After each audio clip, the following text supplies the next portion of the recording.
Good morning, dear students of class 10th. Today we are going our next poem number 6, and the name of the poem is Amanda, and the poet name is Robin Klein. Who is the poet? Robin Klein, beta. And today in this poem we are going to read the introduction of the poem, summary, and the paraphrasing. This poem is very simple poem, beta. And first of all, you will see that this poem is in dramatic monologue. Dramatic monologue क्या होता है बेटा? जिसमें दो person होते हैं, एक person बोलता ही रहता है और दूसरा पर्सन उसको खामोशी से सुनता है और मन ही मन में जवाब देता है. यानी कि हमें पता होता है कि यहाँ पर दो पर्सन हैं, लेकिन हम उसका एक शब्द भी नहीं सुनता और वो बिल्कुल साइलेंट रहता है. उसको क्या बोलते हैं? Dramatic monologue. मोनो वर्ड का ही मीनिंग क्या होता है बेटा? सिंगल. मोनो जहाँ भी आ जाए उसका मीनिंग क्या होता है? सिंगल. और मोनोलॉग जो अकेले का ही ड्रामा हो, दो आदमी हो लेकिन दूसरे की हमें प्रेजेंस महसूस ना हो. This form of the poem is dramatic monologue in which one person is speaking. एक पर्सन क्या होता है? बोल रहा होता है. And the silent listener presence is felt. और जो दूसरा लिसनर होता है उसकी साइलेंस ओनली फेल्ट की जाती है. Here the speaker is an elderly lady. एक मदर होती है, मम्मी होती है यहाँ पर स्पीकर, बड़ी उम्र की. While the listener is Amanda. और जो लिसनर है वो कौन है? अमेंडा है, एक छोटी सी लड़की. ये पोएम बड़ी ही इंटरेस्टिंग है, खासकर टीनेजर्स बच्चों के लिए, जिनके माँ बाप जो पेरेंट्स होते हैं बहुत ज़्यादा हुक्म चलाते हैं उनके ऊपर बेटा, और बच्चे उनके प्रति कैसे रिएक्ट करते हैं. तो ये हम इस पोएम में पढ़ेंगे. आपको बड़ा इंटरेस्ट आएगा इस पोएम में बेटा. Amanda is a poem about child psychology. ये बच्चे के मनोविज्ञान के बारे में है कि बच्चा अपने दिमाग में क्या सोचता है. Children live in a world of dreams. जो बच्चे होते हैं हमेशा कहाँ पर रहते हैं? एक ड्रीम्स वाले वर्ल्ड में रहते हैं, सपनों के संसार में खोए रहते हैं. बड़ों की दुनिया से उनको कोई लेना देना नहीं. In this poem we have a conversation. हमें क्या मिलेगी? कन्वर्सेशन क्या होता है? बातचीत. कन्वर्सेशन क्या होता है बेटा? बातचीत. Between a little girl Amanda and her mother और हर गवर्नर्स. एक लड़की है जिसका नाम क्या है? अमांडा. और पोएम का नेम भी आप देख रहे हो, अमांडा है. एंड उसकी मदर के बीच में the mother is scolding. Scolding होता है बेटा डांटना. The girl again and again, बार बार डांट रही है. For doing or neglecting something. जो कुछ कर रही है उसके लिए भी डांट रही है कि तुम गंदा कर रही हो. नेग्लेक्टिंग होता है उपेक्षा करना, किसी चीज़ को अनदेखा करना, तो उसके लिए भी डांट रही है. कुछ भी कर देती है, समथिंग मैंने कुछ भी.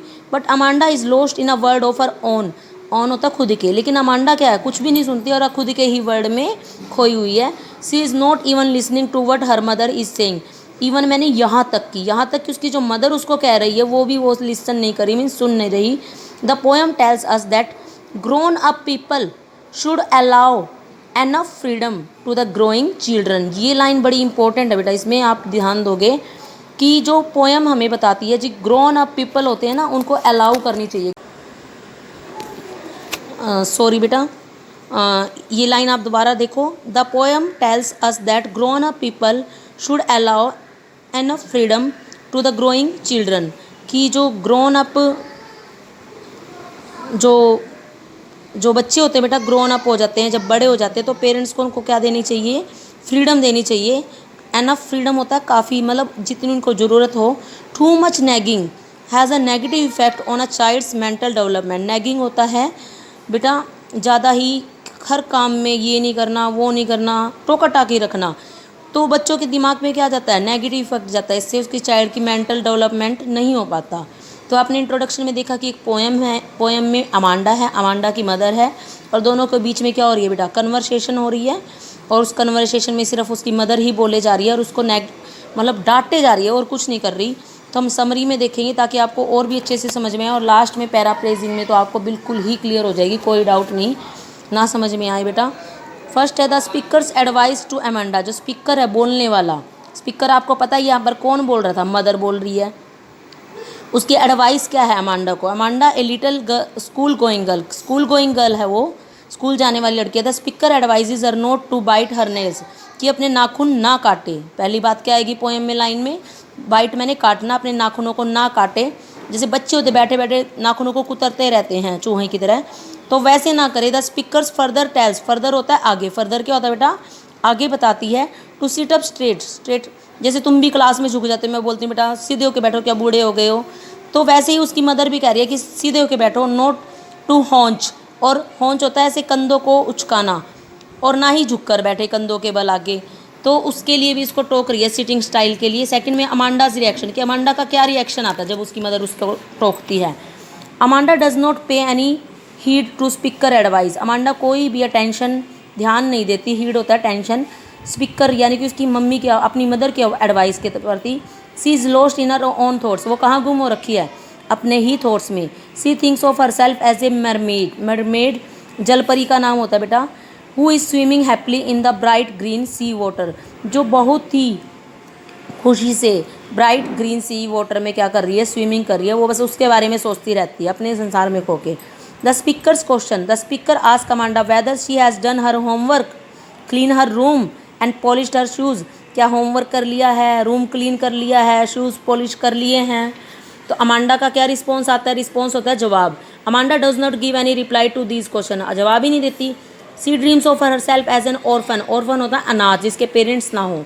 Who is wandering about silently and freely, और ये वेंडर कर रही है, यानी कि एंडर होता है बिना उद्देश्य के इधर उधर घूमना। वेंडरिंग क्या होता है बेटा, बिना उद्देश्य के इधर उधर घूमना, चुपचाप और फ्री माइंड से, बिल्कुल जवाब ही नहीं दिया अपनी मम्मी के बात का।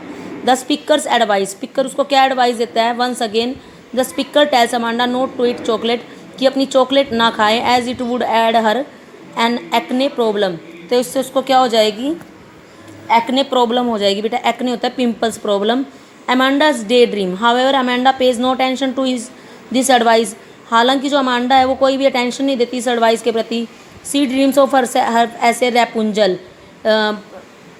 रैपुंजल कौन होता है, who lived in a quite tower, जो चुपचाप एक टावर में रहता है, बट विदाउट एनी केयर, और बिना किसी केयर के, यानी कि अमांडा कोई भी अटेंशन ध्यान नहीं देती अपनी मम्मी की एडवाइस का, और अपने आप को ड्रीम्स सपनों में घुमा देती है एज ए रैपुंजल, कि मैं रैपुंजल हूँ, मैं ये कर रही हूँ, मुझे कोई केयर नहीं है।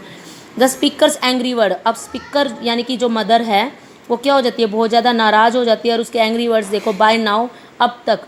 The speaker losses her patience, patience क्या होता है, धैर्य, अब उसका गुस्सा ज़्यादा हो जाता है और अपनी पेशेंस क्या कर देती है, वो खो देती है, लॉसेस मैंने खोना। She tells Amanda to stop her sulking, sulking होता है सल्किंग होता है बेटा क्या बोलते हैं, लेज़ी होना किसी चीज़ को, जैसे आप सुबह से शाम तक ऐसे ही स्ट्रेट ना बैठो, कुछ काम ना करो, कि वो सल्किंग ना करें, यानी कि अपनी सुस्ती दूर करें, अपनी लेजीनेस। इसका कोई सिनोनिम्स आए तो आप लेजीनेस लिखोगे। फर्दर अभी पहले भी आया था, यहाँ पर हमने पढ़ा था, ये रहा देखो, फर्दर होता है नेक्स्ट। वो कमेंट करती है that Amanda is very Moody, Amanda कैसी है, बड़ी मूडी है, मूड में आए तो कर लिया कुछ, नहीं तो नहीं। People would think that she always Scholz Amanda, लोग सोचेंगे कि उसकी जो मदर है, स्पीकर है, वो अमांडा को हर टाइम क्या करती है, स्कोल्ड करती है बेटा। तो आज आप इसको, मैं आपको फ़ोटो क्लिक करके सेंड कर रही हूँ, आप इस समरी को ही राइट करोगे अभी लॉकडाउन में। इसके पॉइंट है 1 2 3 4 5 6 7 पॉइंट्स है, आप इनको राइट भी करोगे और इनको अगेन एंड अगेन रीड भी करोगे बेटा। और कोई प्रॉब्लम हो तो यू कैन कॉल मी बेटा। Thank you, have a nice day.